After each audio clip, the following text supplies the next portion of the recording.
c'est midi. Eh bien, nous entamons la seconde partie donc, de notre histoire, on va dire de leur histoire, histoire d'amour. Une histoire que nous écoutons avec beaucoup d'émotion et de compassion en même temps.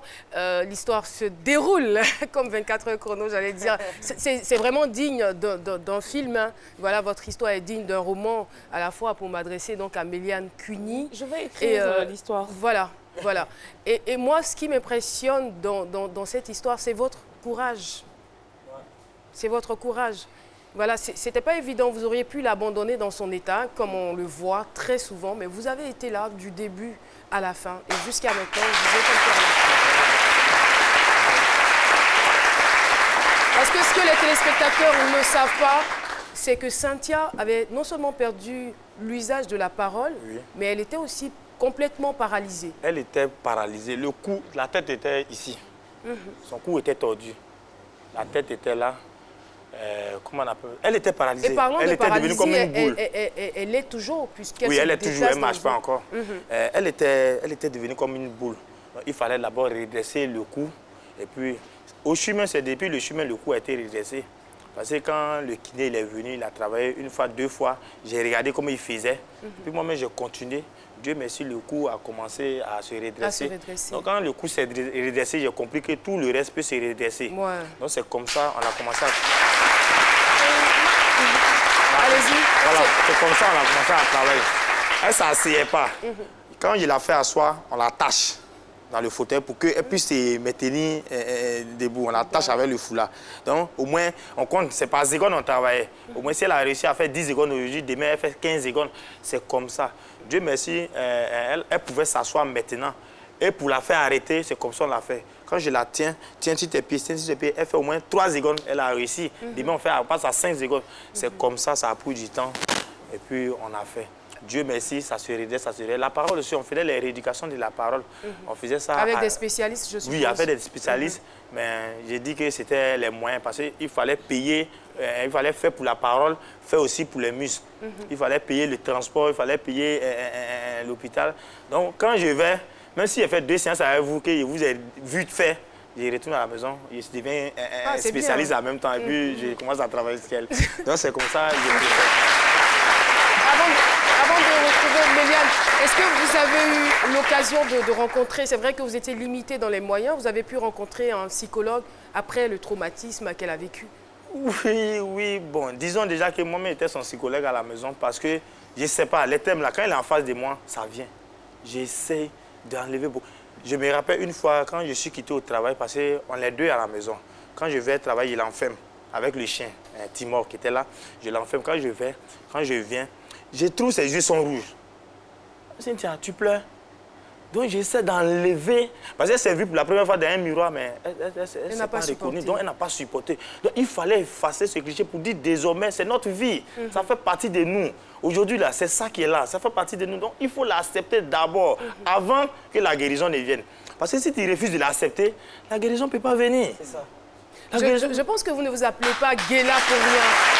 Guéla enrobé, c'est Dieu, n'est-ce pas? Oui. Alors, Méliane, après, il y a une autre bonne nouvelle qui va suivre. Alors, Méliane.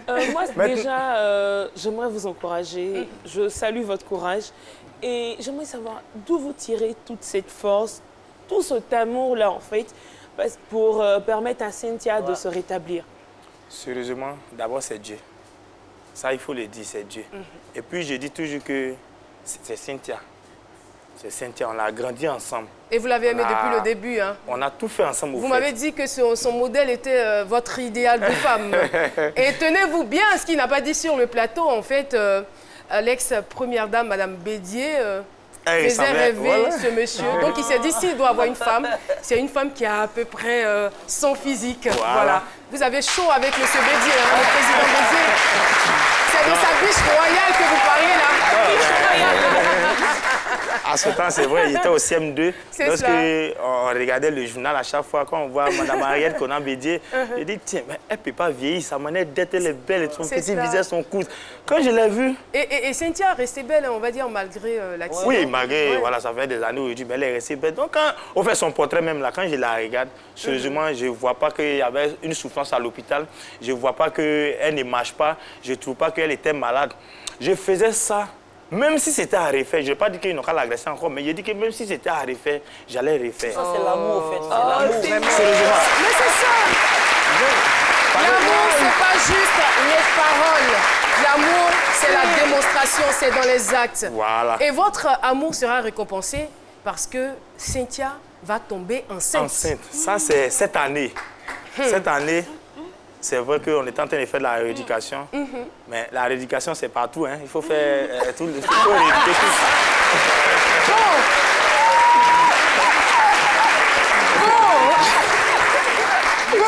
Nous, on est des enfants, on ne sait pas. On ne sait rien du tout. Bon, donc, on a essayé de faire la rééducation, on a tenté de la rééduquer. Elle tombe enceinte, elle ne sait pas, moi je ne sais pas. 4 mois après... Mais comment se fait-il qu'elle ne sache pas qu'elle est enceinte? Bon, parce qu'à cause du traumatisme qu'elle a eu, ses menstrues ne viennent pas régulièrement. Ah, ça d'accord. peut faire 3 mois, ça ne vient pas. Ça peut faire 4 mois, 5 mois, ça ne vient pas. Ça peut venir régulièrement, ça se coupe. Donc, on ne pouvait pas savoir... Et comment vous avez su alors qu'elle était enceinte? Ça, c'est le 5e mois. J'étais dans la douche un jour, j'étais en train de la laver, puis j'ai trouvé... Ah, c'est vous qui la lavez? Oui, oui, c'est moi qui la lave. Donc, et puis, j'ai dit, mais ça a grossi, intestin, on grossit. Elle dit, non, il n'y a rien. Il n'y a rien là, c'est pas ça, hein. Il faut qu'on vérifie bien. Elle dit, non, il n'y a rien, il s'en est dit, OK, on continue. Un jour, je viens, elle a la nausée, elle fait des trucs. Elle dit, Cynthia, ça, c'est pas bon.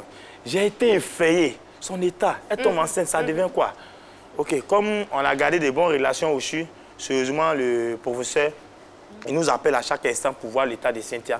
Il nous donne des conseils, comment il peut procéder. Sérieusement, le monsieur là, il nous a beaucoup aidé. Je l'appelle, il dit, ah, il y a longtemps, vous êtes parti d'Abidjan. On ne connaît pas son état actuel. Il faut qu'on la voie pour qu'au moins on puisse se prononcer. J'ai dit, OK, on vient à Abidjan. Dieu merci. Ils l'ont vu, eux-mêmes, ils étaient contents de la voir. Mais Zoda, tu as grossi, tu es devenu belle. Tous. On pose le problème. Et tout s'est bien passé, le temps de la grossesse, l'accouchement aussi. On pose le problème. Le professeur dit non, non, non, ça ne pose pas de problème. Elle n'a pas de problème de ventre. On la suit bien, on la traite bien, elle accouche normalement. Si elle n'a pas de force pour pousser, on fait une césarienne programmée, on te donne son bébé. Cynthia, tu es d'accord? Elle dit oui. Il dit, est-ce que tu as réfléchi avant de dire oui? Elle dit, la réflexion était déjà faite depuis d'alors qu'on est arrivé ici. Et voilà. Tout de suite, je ne sais pas si on aura l'occasion de voir le bébé, mais c'est un magnifique bébé, une magnifique fille. Elle est trop belle. Ça fait seulement 4 semaines. Oui, le bébé a 4 semaines. Le bébé a 4 semaines. Aujourd'hui, et mercredi, on dirait même pas. Hein. Quand on voit Cynthia, on ne dirait pas. Aujourd'hui, mercredi, le bébé, parce qu'elle est née mercredi. Un mercredi. Aujourd'hui, mercredi, et mercredi, vous êtes sur le plateau pour célébrer les 4 semaines. Ah, c'est merveilleux. Alors, Cynthia, comment est-ce que vous vous sentez avoir ce bébé? Vous êtes aujourd'hui maman. Ça vous fait quoi? J'étais heureuse. Tu es heureuse? Oh là là. Et nous le sommes encore plus pour vous. Cynthia, vraiment quoi. Vraiment, il y a tellement d'enseignements, il y a tellement de leçons à tirer dans votre témoignage. L'amour qui surmonte tout et l'amour qui est capable de réaliser même l'impossible. Vraiment. J'ai pas envie de vous laisser. C'est un témoignage trop intéressant. Mais voilà, le sage Sissoko est là. On reviendra à vous si le temps nous le permet, Méliane. Alors, le sage Sissoko est là. Je vous demande de l'applaudir. On le retrouve juste après ceci.